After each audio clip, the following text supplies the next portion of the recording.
A cidade de Kherson, no sul da Ucrânia, enfrentou uma série de bombardeios devastadores por parte das forças russas, transformando a celebração natalina em uma tragédia para seus habitantes. Na véspera de Natal, um ataque no centro da cidade matou pelo menos 7 pessoas e feriu outras 58, incluindo 18 em estado grave.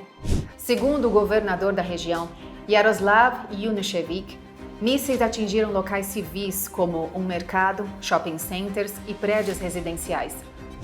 Um movimentado mercado de Natal foi consumido pelas chamas após os bombardeios, aumentando a devastação.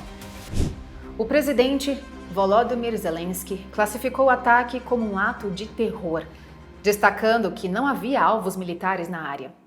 Ele enfatizou: "Isto não é guerra, mas um ato deliberado de matar para intimidar." O bombardeio ocorreu exatamente 10 meses após o início da invasão russa e reforçou a mensagem de Zelensky sobre a luta do país contra o mal absoluto. A cidade de Kherson, libertada pelo exército ucraniano em novembro de 2022, após 8 meses de ocupação russa, continua sendo alvo de ataques frequentes, especialmente contra a infraestrutura energética. No dia de Natal, 25 de dezembro, outro ataque atingiu a capital da região, matando 4 pessoas, entre elas um casal de idosos de 87 e 81 anos. A explosão destruiu o prédio onde eles moravam, ferindo outras 9 pessoas, incluindo um adolescente de 15 anos.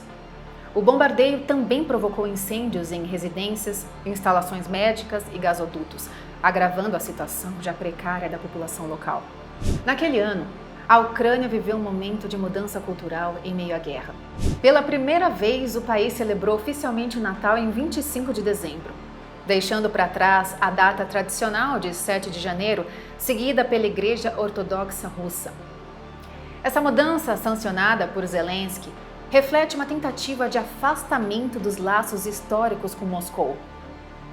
A população ucraniana, majoritariamente cristã ortodoxa, dividiu-se entre as duas datas. O Mosteiro das Cavernas em Kiev, Patrimônio Mundial da Unesco, celebrou a data em janeiro, mas em língua ucraniana pela primeira vez nos 31 anos de independência do país. Além de Kherson, a violência também atingiu outras regiões. Na véspera de Natal, forças russas bombardearam localidades próximas a Bakhmut, no leste do país, com mísseis e ataques aéreos, danificando assentamentos e infraestrutura local. Em Kharkiv, um ataque de morteiro matou um homem de 72 anos e feriu uma mulher de 74. Esses ataques intensificaram a crise humanitária, com milhões de ucranianos enfrentando cortes de energia, falta de água e aquecimento durante o rigoroso inverno. Apesar da destruição, o espírito de resiliência prevalece. Em Kiev, uma árvore da invencibilidade foi erguida como símbolo de esperança. O prefeito da cidade declarou: "Não deixaremos a Rússia roubar a celebração do Natal e do Ano Novo de nossas crianças." Mesmo em meio a bombardeios, os ucranianos continuam a resistir, defendendo sua cultura, liberdade e futuro.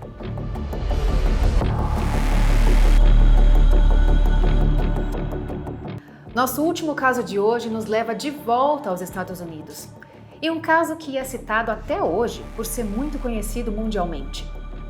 Tudo se inicia na noite de Natal de 1996. A família Ramsey estava reunida em sua luxuosa mansão em Boulder, no Colorado. John Bennett Ramsey, um empresário milionário, e sua esposa, Patsy Ramsey, uma ex-miss, estavam juntos com seus filhos, Burke, de 9 anos, e John Benet, de 6 anos. A pequena John Benet, que já tinha conquistado vários títulos em concursos de beleza, incluindo Little Miss Colorado, ficou conhecida como Mini Miss.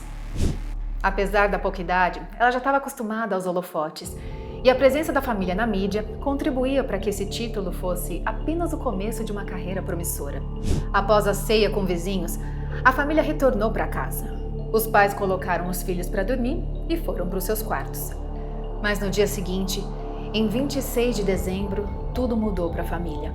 Ao descerem as escadas, John e Patsy encontraram um bilhete que revelou uma trágica notícia. Sua filha, John Benet, havia sido sequestrada. A carta, que havia sido escrita com itens da própria casa, exigia um resgate de $118 mil, o valor exato que John teria recebido de bônus naquele ano. Outras exigências específicas foram feitas. Uma mala adequada para o transporte do dinheiro, além de ameaças explícitas para a filha do casal. A carta dava a entender que a criança estava viva, mas frases como: "Se eu ver você conversando com um cachorro de rua, a criança morre", passaram a assustar os pais. O tom dramático e as exigências faziam com que o caso ficasse ainda mais perturbador. O sequestrador ordenou que o casal não procurasse a polícia, além de que faria uma ligação no dia seguinte entre 8 e 10 da manhã. Ligação essa que nunca ocorreu. Ao contrário do pedido da carta, a polícia foi acionada e a investigação se iniciou. O quarto da garota foi trancado para que a cena do crime não fosse contaminada. John, Patsy e vizinhos passaram a procurar pela criança dentro de casa. E quando John desceu para o porão, ele encontrou o corpo de sua filha, JonBenét, amarrada com fita adesiva e um arame torcido em torno de seu pescoço, amarrado com um pincel que pertencia a Patsy.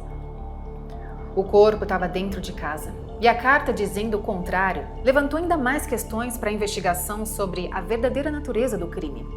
Uma série de teorias passou a ser levantada, começando com a suspeita de que membros da própria família poderiam estar envolvidos no caso.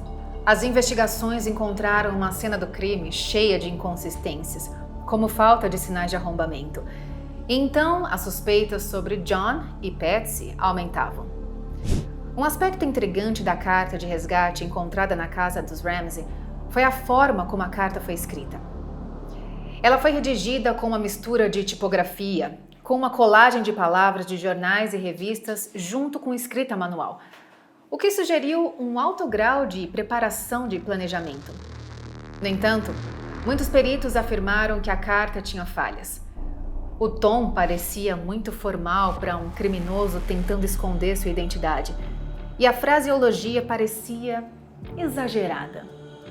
Algumas pessoas também apontaram que o número exato de $118 mil, o mesmo valor de bônus do John Ramsey, parecia ser uma coincidência excessivamente conveniente.